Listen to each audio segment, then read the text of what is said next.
Pabuhay na salita mula sa ating Consul General Maria Helen, who else? Helen Barber de Vega. Nawala yung isang L. Barber? Hindi mo ba alam laging dalawang L ko? Thank you very much, dear Bernie, sister, brother, kuya, ate. Bernardo. Palakpakan naman natin si Bernardo for kindly accepting the grand hosting. Good evening, magandang gabi po sa inyong lahat. And welcome to, ang nakasulat ko sa remarks ko, humble, pero ngayon, expansive celebration of the 152nd birth anniversary of our national hero, Dr. Jose P. Rizal. Some of you may have viewed the proclamation issued by the Quezon City Council this morning on the great contribution of Dr. Rizal, not only to Philippine freedom, but to the world as a pioneering champion of democracy in our region. Tonight's event is special since the Philippine Consulate General has just launched or unveiled our first ever Centro Rizal in Southern California. Let me just conclude these brief remarks by reciting 3 stanzas, just to warm up, in Filipino, of the famous poem by Rizal. Itaas ang iyong noong aliwalas, mutiyang kabataan, sa iyong paglakad, ang bigay ng Diyos sa tanging liwanag, ay pag-itawin mo pag-asa ng bukas. Hayo na ngayon dito, papag-alabin mo ang apoy ng iyong isip at talino. Ang magandang ngalay ihasik sa mundo at ipagbansagan ang dangal ng tao. O dakilang araw ng tuwa at galak, magdiwang na ngayon sintang Pilipinas. Magpuri sa bayang sa iyo'y lumingap, umakay sa iyo sa magandang palad. Salamat po, and I hope you're going to have an enjoyable evening. Tatawagin ko po ang punong abala. Please magsaysaya, paliwanag mo kung bakit tayo meron gathering dito. Bakit malakas ang loob natin gumawa ng tula? Bakit natin sila pinakakain ngayon ng libre? Sa huli, ito pala ay dapat mahalin upang galak, lalong may kiniling. Sa kagalakang panlabas, akala ng lahat, kaligayahan ay matigas. Darating din ang panahon, ating mararanasan, ito pala'y may tagas. Matitikman, mararanasan, ang isang uri ng sarap na walang gasgas. Sa katahimikan, sa kadiliman, matutunghayan natin, ito pala'y wagas.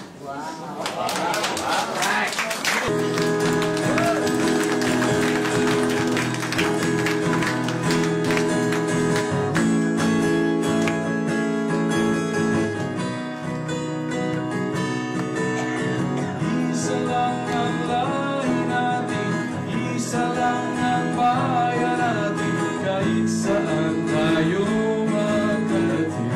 Faye, come on, sing a song. Dito man sa Amerika, sa Europa at Africa,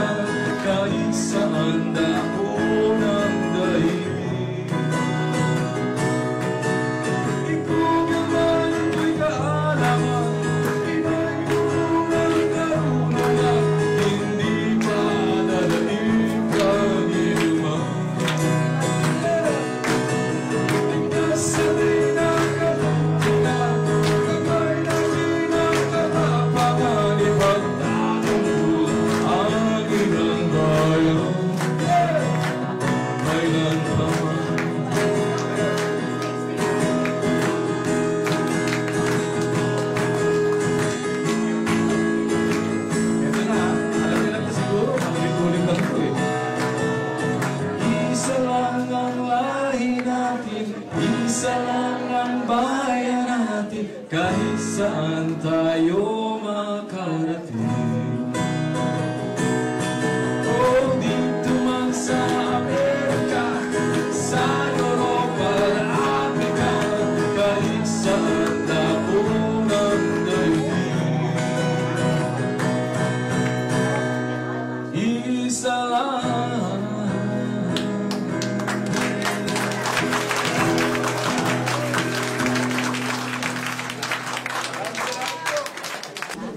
Sa paghihintay ko, puso'y nananabik. Napapangarap ko ang iyong pagbalik. Lunasan mo giliw ang laman ng isip, mahal kita, Cecil, magpahanggang langit. Kay lungkot gumitain na ikaw ay lumisan, na siyang nakintal sa aking isipan. Sino kaya ko na di magdaramdam sa iyong paglayo sa piling ko hirang? Mahapdi man, Cecil, ang iyong pagalis. Pumayag na ako pagkat iyong nais. Labis ng malaon niya ring pagtitiis, pawiin na sana mga paghihinagpis. Kung ako pa, Cecil, sa puso mo'y mahal, sa ibayong dagat huwag nang magtagal. Uhaw na ang puso sa aking hirang, sa pangungulila, ngayon naghihintay. 2 taon na mo lang lumisan ka, laging kaulayaw, pighati at dusa. Tanging aliw ko'y pawang alaala, laging dalangin ko, magbalik ka sana.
Abot ngening mi mas ko getting Beko Amerika. Maliswas kong malingongo, mapirapal kita mo bra. Makitaga lang kin freeway itang saken ko kuruglo, e kumalyaring mitawli, ing sweldo ko magkulang iya. Neng datang na ing mapupus kakarug na ing saluko, tuki-tukino ret ang bills, tano misasaglulo. Impresyon ko minatas na uling ka no ing pengan ko, hamburger ang pong hotdog, ay in-order ko pang tubo. Pero neng miras na yung weekend makapaglibang na keman, mulay na kay Las Vegas pa rin pressure makalinguan. Deta ngipis ang slash machine dice pialben at pamangan, dakal at miyayaliwa pa, imburi mo diyungan. Bana ko man makatagal, kitang gasto sa Eldoldo, magpane ko king overtime, mag-double job ko mapuno. Pero nang sakin ako ban kitang kotsi kong branyo, pipasuno kong pupulaing magirandam kitang radyo. Ya ko naman malyari ko, agyang pa rin mo ko dala. Basta't panibala ko ngan, ing Diyos king egana-gana. Huling karanasan ko, king mas kupat manawa, alata mo rin agawa, nune king aliwa mo ya. Marami pong salamat. Marami pong salamat. Isang idlap, ang panahoy, lumipas din na malayan. Araw-gabi pangarap ko, ang ako'y mangibang bayan. Ako noon ay nagsikap, pagyamanin ang isipan, puhunan kong ilalaga. Pagdating ng takdang araw, makailang ulit din bang ako'y maging biktima? Nang ilang samang gagansong hanap ay magsamantala, sa tulad kong ang mithiing mapabuti ang pamilya na hanggat sa huling alas, o buhay may ipupusta. Sadya nga bang ang tadhanay nasa guhit nitong palad, sa labi ng aking ina, sa tuwing ay binibigkas, wika niya, habang bata kayo niya ay magsikap sa malaon at madali, mahango sa paghihirap. Ang pag-ikot ng orsan, dinapigil sa pag-usad.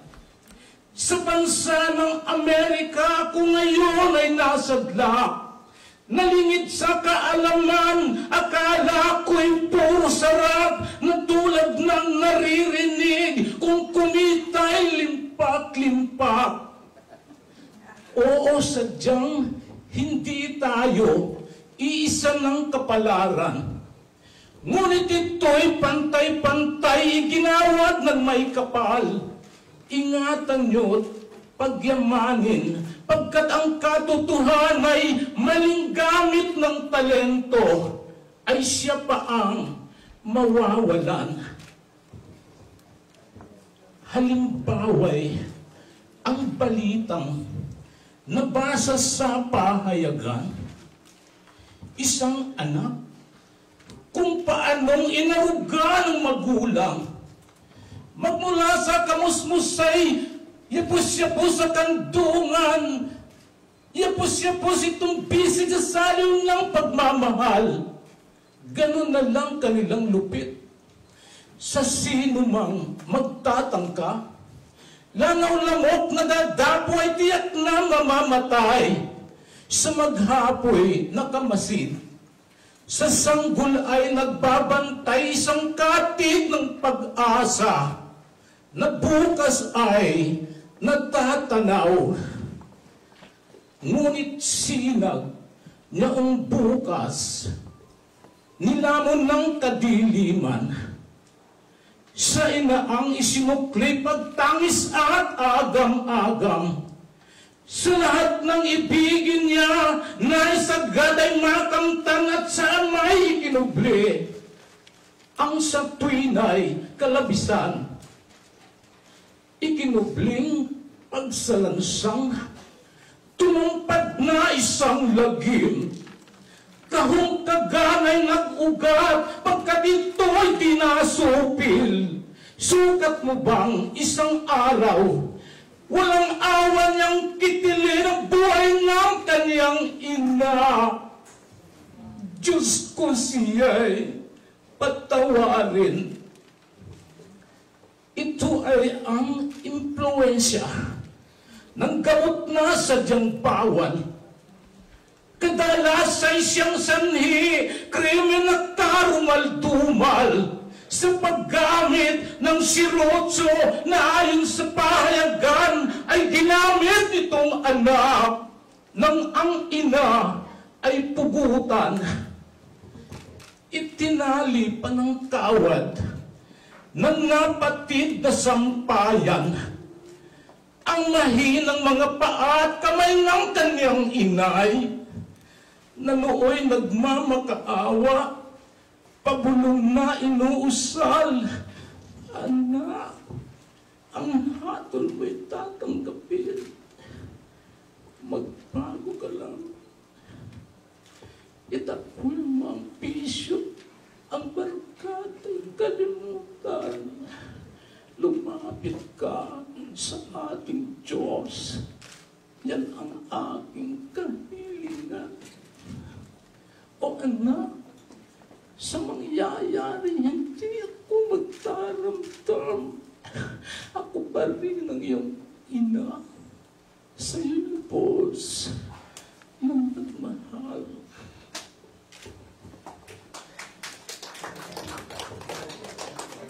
Ang salaping dapat sanay na isubi na ilaang bilang tulay at pag-asang tumawid sa kasaltan. Ang salaping sa tuwin ay padala ng kanyang itay. Ang salaping naging lason, kamandag na pumapatay. Kung may dapat mang sisihin, huwag tayong magturuan, tayong lahat kabahagi, pagbabago ng lipunan.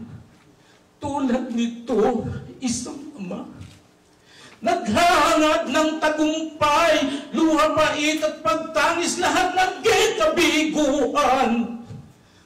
Ang liwanag at pag-asa na bukas ay natatanaw. Sa kamay ng kanyang anak, kalawang na taglay-taglay, pagsisisi, di sa una. Hinihimas yung bakal ng luha niyang anak, ang rihas ng bilangguan. Na kahit na ilang patak ng tubig sa lupang tigang, hindi na maiipong muli, ganyan ang ating buhay. Siya man ay magsisi, lurayin man ang katawan, kailan mo di sasapat. Utang niya sa kanyang ina ay ang kanyang buhay.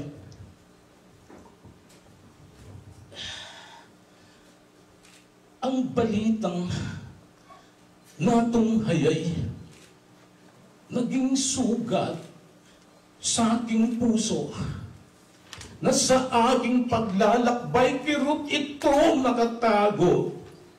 Nagsisilbing paalala, paalala, paalala, buti tayo'y nagkatagpo. Kasabay ng aning yaman, salita ng Diyos ay ituro, ang bunga ng pagsisikap ay magamit lang ng wasto.